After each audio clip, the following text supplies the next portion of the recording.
Few players polarize as much as Russell Westbrook, with few players having as many haters and at the same time as many die-hard fans. Some love him, others hate him, everyone has an opinion about him, and this opinion can also change. For example, I was very impressed with the idea of him alongside Jokic with the Denver Nuggets. However, I was not at all impressed with his first 2 weeks of the non-regular season. In the meantime, I am very impressed again. Some might think that I am a Rust hater because I wanted to get him away from my Lakers back then. But when he briefly joined the Clippers shortly after, there were also several very positive analyses about him. If he plays poorly, I say it. If he plays well, I acknowledge it. It's no problem to admit that, and that's why there is this video here today. Because after the bumpy season start of both him and his team, things have been running really well again for several weeks now, as they have now reached 4th place in the West and have one of the best offenses in the NBA again, and Russ is far from innocent in that. He is now playing the best basketball in a long time, for the first time since his. Finally, also to say, the guy is really helping his team massively to win games and has a real positive impact. January 7 average, 113 O rating, 57%. His stats are divinely efficient. In his 9th start, he posted 15, 7, and 7 with a 113 all rating. He has been maintaining an impressive 3-point shooting percentage of 58%, and during this period, he has also demonstrated fantastic on-off-court statistics. It increasingly appears that the decision to bring him into the team was a stroke of genius, particularly under Russell's guidance. At the very least, he serves as a genuine asset to the team, and the undeniable fact remains that the Denver Nuggets are in considerable need of his talents. As we are all aware, the team has been experiencing a gradual thinning of its roster for several years, progressively losing depth in key positions. The signing of Westbrook during the summer proved to be a fantastic move, and I am fairly confident that without his presence on the roster, the Nuggets would not have achieved their current standing. However, this raises the question. How is it possible that a player who has not been particularly active or shown substantial improvement in recent times, and who possesses such glaring weaknesses in essential areas, can suddenly become so valuable and integral to the team's success? What specific strategies or changes are the Nuggets implementing that differentiate them from their previous management or coaching staff? And what exactly is Rusty Westbrook bringing to the table that sets him apart from past players? Therefore, I encourage you to grab your freshly chilled holy drink, settle in comfortably, and relax, as we prepare to delve deeper into this intriguing topic in the next few minutes. Let's begin by posing an intriguing question.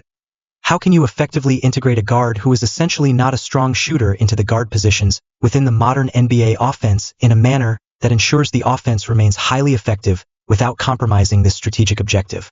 The answer lies in devising intelligent and innovative methods to circumvent these shooting limitations, thereby preventing them from becoming a significant issue for the team's overall performance. Denver possesses a unique advantage that both Los Angeles teams either lacked in the past or currently do not possess, and that is the presence of an elite playmaker coupled with a frontcourt that has the capability to orchestrate the entirety of the offense, whether operating from the post position or the elbows. This is undoubtedly beneficial for them, especially considering they have one of the best playmakers ever, and this advantage also plays into the strengths of Russell Westbrook. In contrast, LeBron James represents an entirely different category of player and shot creator. Aaron Gordon AD does not approach the playmaking prowess of Nikola Jokic.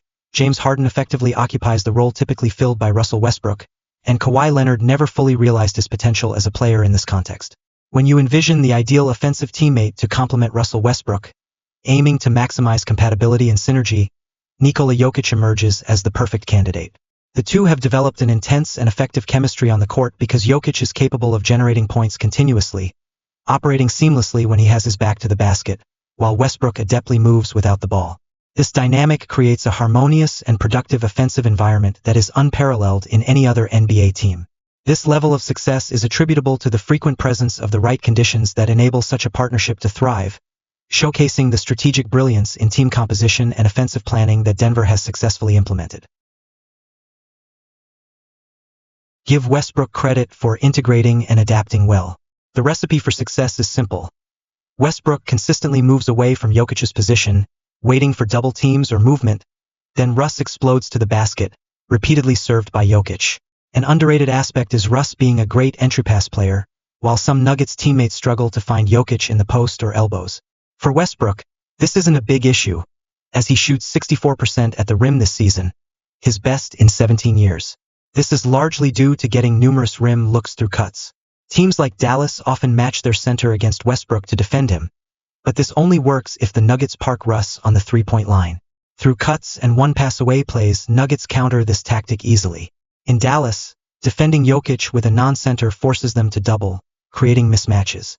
Instead of leaving LeBron alone, Russ operates in no man's land and remains unguardable due to his mobility, agility, and impressive off-ball movement this year. He creates plays with horn screens for Westbrook to drive and receive the ball. Jokic frequently acts as screener, and his gravity helps free Russ effectively. Westbrook subtly uses the screen, then quickly drives to the basket himself, a strategy that works wonderfully. Fake handoffs with Jokic are used to immediately execute a fast direction change. We always see the inverted pick and roll with Russ screening Jokic, the ball handler, yielding good results. They have developed good chemistry over time, which was lacking in the beginning. They understand each other implicitly now. However, cuts and off-ball movements aren't the only ways Russ can help the offense. You also don't want him away from the ball all the time. Westbrook remains a good point guard and passer, but struggles to create advantages, requiring other methods to create them. Denver prefers allowing off-screen plays when Westbrook has the ball up top.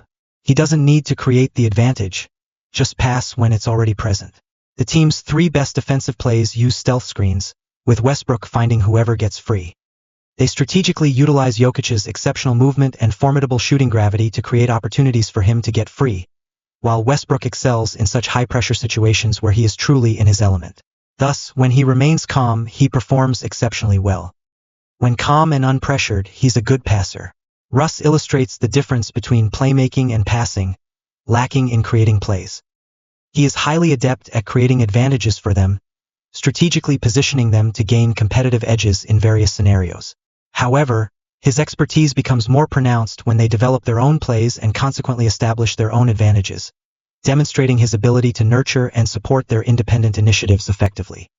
And you also have to give the Nuggets a lot of credit for using him in a ball role that isn't doomed to fail, because that's exactly what qualifies good coaches in my eyes, that they put their players in positions to perform their best, suppressing their weaknesses and bringing their strengths to the forefront.